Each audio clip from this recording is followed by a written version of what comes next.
Hello everyone, welcome to शिक्षा site. इस video में हम लोग संस्कृत पाठ्य योजना देखने वाले हैं और इसका जो प्रकरण रहेगा वो शब्द रूप है। संस्कृत व्याकरण का ये लेसन प्लान है।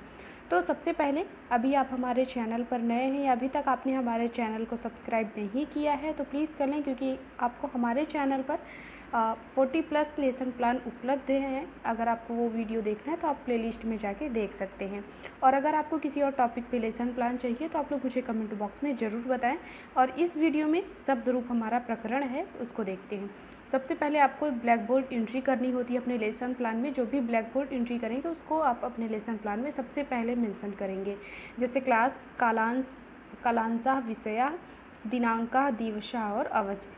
और जिस क्लास के शब्द रूप आप 6, 7, 8 से किसी भी क्लास में कर सकते हैं। और विषय इसका संस्कृत व्याकरण रहेगा, दिनांक जिस डेट पे कर रहे हैं, दिवसा या जो होगा, और जितने टाइम आप टीचिंग करेंगे वो लिखेंगे। जिस पीरियड में आप टीचिंग कर रहे हैं उसमें आप कालांश में लिखेंगे। प्रकरण जब भी लिखेंगे उसे अंडरलाइन जरूर करना है। प्रकरणम होगा शब्द रूप। और अगला देखते हैं सामान्य उद्देश्य। यानी सबसे पहले सामान्य उद्देश्य जो होता है वो आपके लेसन प्लान की फर्स्ट हेडिंग होती है।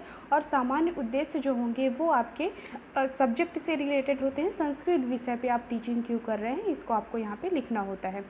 तो इसमें आप मैक्सिमम 8 पॉइंट लिखना होता है, अगर मिनिमम आपको 3 से 4 पॉइंट ज़रूर लिखेंगे। तो सबसे पहले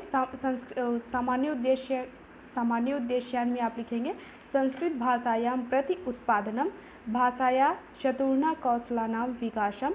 थर्ड पॉइंट है संस्कृत भाषायां लिखित भाषानुगुणम और विरामादि चिन्ह अनुसारेण च पठनस्य योग्यता उत्पादनम।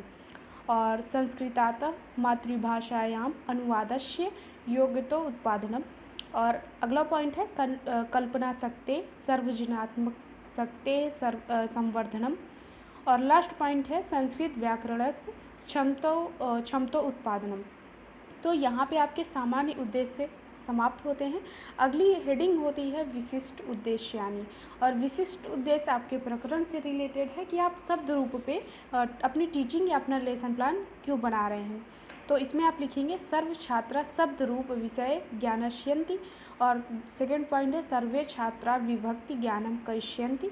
और लास्ट पॉइंट आप लिखेंगे सर्वे छात्रा शब्द रूपेण सा लिंग ज्ञान करिष्यन्ति। तो यहाँ पे विशिष्ट उद्देश्य हो जाएगा। और अगली हेडिंग है सहायक सामग्रियाँ। तो जो भी टीचिंग करते टाइम आप टीचिंग एड से लेके जाएंगे उसे आपको यहाँ पे लिखना होता है। श्यामपट्टा, मार्जनी, आकुंचन फलकम, सुधाखंड, संकेतिका, पाठ्य पुस्तकम। तो ये आप टीचिंग करते टाइम या आप चार्ट लेके जा रहे हैं उसे भी लिख सकते हैं। पूर्व ज्ञानम, पूर्व ज्ञान में आप लिखेंगे सर्वे छात्रा शब्द रूप विषय सामान्य जानन्ति। और अगली हेडिंग होती है आपकी प्रस्तावना प्रश्न है। इसमें आप 3 कॉलम बनाएंगे, विंध्य और छात्राध्यापक कथन और छात्रा कथन। तो फर्स्ट आपकी है दशरथ कस्मिन् राज्यस्य राजा आसीत्। तो अयोध्या। और अयोध्या प्रसिद्ध राजा का आसीत् रामः। राम शब्द का लिंग अस्ति तो पुल्लिंगम।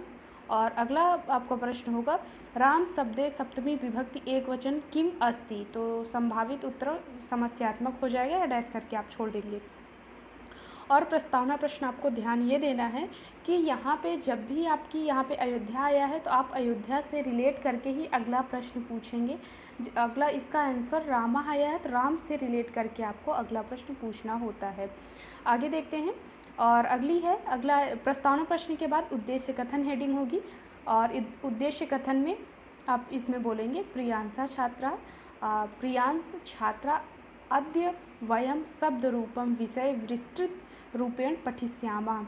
और अगली हेडिंग है यहाँ पे आप स्पष्टीकरण या प्रस्तुतिकरण करके हेडिंग डाल के लिखेंगे विंध्या छात्राध्यापक कथन, छात्रा कथन और श्यामपट्ट कार्य। अगर आपके कॉलेज में बोला जाएगा कि अगर आपको ब्लैक बोर्ड वर्क जो करना होता है, किसी किसी कॉलेज में बोला जाएगा कि ब्लैक पेपर पेस्ट करके उस पर ब्लैक बोर्ड वर्क आप करेंगे, नहीं तो छात्र कथन के बाद आप श्यामपट्ट कार्य के कॉलम बनाएंगे जैसा यहाँ पे बना हुआ है। तो सबसे पहले आप रामा का अकारांत पुल्लिंग का रूप लिखेंगे जैसा यहाँ पे लिखा गया है, ठीक वैसे आप कर सकते हैं। और छात्रा कथन में आप लिखेंगे सर्वे छात्र ध्यानपूर्वकम श्रोतयन्ति एवं उत्तर पुस्तिका लेखन्ति। और अगर आप यहाँ पे चाहें तो उत्तर पुस्तिका वाली ये जो लाइन है इसे आप कट कर सकते हैं। और फिर इसके बाद मति इकारांत स्त्रीलिंग आप लिखेंगे, इसका रूप जो भी होगा, और गुरु का उकारांत पुल्लिंग लिखेंगे, और उसके बाद सर्व सर्वनाम पुल्लिंग इसका लिखेंगे। इसको क्योंकि आप यहाँ पे स्पष्टीकरण करते जाएंगे तो उसे लिखने की आवश्यकता नहीं है। अगला है, और जब भी आप इसको समाप्त करेंगे, इसके बाद अगली हेडिंग होती है, जब भी आपका कोई स्पष्टीकरण समाप्त होता है तो उसके बाद आपको बोध प्रश्न पूछना होता है। तो इसमें आप 3 कॉलम बनाएंगे, और ये 3 कॉलम बनाने के बाद सबसे पहले बिंदया होगा, और इसमें आप लिखेंगे छात्र अध्यापक कथन, छात्रा कथन और श्याम पट्टे। तो बोध प्रश्न आपका पहला प्रश्न है, राम शब्दे प्रथमा विभक्ति एक वचने किम रूपम अस्ति। तो छात्र कथन करेंगे रामा। तो और अगर आप ये लेसन प्लान बना रहे हैं तो ध्यान ये देंगे कि इस लेसन प्लान में गलत ये है कि यहाँ पे इन्होंने जो भी लेसन प्लान मेरे एक स्टूडेंट ने बनाया हुआ है तो उसने ये लेसन प्लान अपना पूरे शब्दों में इसका आंसर नहीं दिया। रामे शब्दे प्रथमा विभक्ति एक वचने रामा रूपम अस्ति, इस टाइप से आपको छात्र कथन में लिखना होगा। अगला प्रश्न है, मति शब्दे प्रथमा विभक्ति बहुवचने किम रूपम अस्ति। तो मतया हो जाएगा। और गुरु शब्दे षष्ठी विभक्ति बहुवचने किम रूपम अस्ति, तो गुरुणाम हो जाएगा। अगला प्रश्न है मूल्यांकन प्रश्न, और बोध प्रश्न के बाद मूल्यांकन प्रश्न पूछना होता है। सर्व शब्दे प्रथमा विभक्ति एक वचने किम रूपम अस्ति, सर्वा हो जाएगा। राम शब्दे सप्तमी विभक्ति कम रूपम किम अस्ति, तो रामे रामी और रामेषु, क्योंकि सप्तमी पूछा है तो तीनों वचनों में आपको बताना है। मति शब्द संबोधनस्य प्रथमा विभक्ति एक वचने किम रूपम हेमते। और अगला प्रश्न है, गुरु शब्दे तृतीया विभक्ति एक वचने रूपम किम अस्ति, और यहाँ पे आप लिखेंगे गुरुणा। अगला प्रश्न है गृह कार्य, और गृह कार्य में आप इसका कोई भी प्रश्न सही और मिलान दे सकते हैं ऐसा करके, नहीं तो यहाँ भी आप लिख सकते हैं सर्वे छात्रा अकारांत स्त्रीलिंग शब्दकयं लिखित्वा आनयतु। तो यहाँ पे ये लेसन प्लान समाप्त हो जाता है। अगर आपको किसी और टॉपिक पे लेसन प्लान चाहिए तो आप लोग मुझे कमेंट बॉक्स में बता सकते हैं। और अगर आपको ये लेसन प्लान पसंद आया है तो प्लीज़ वीडियो को लाइक करें, अपने दोस्तों के साथ शेयर करें।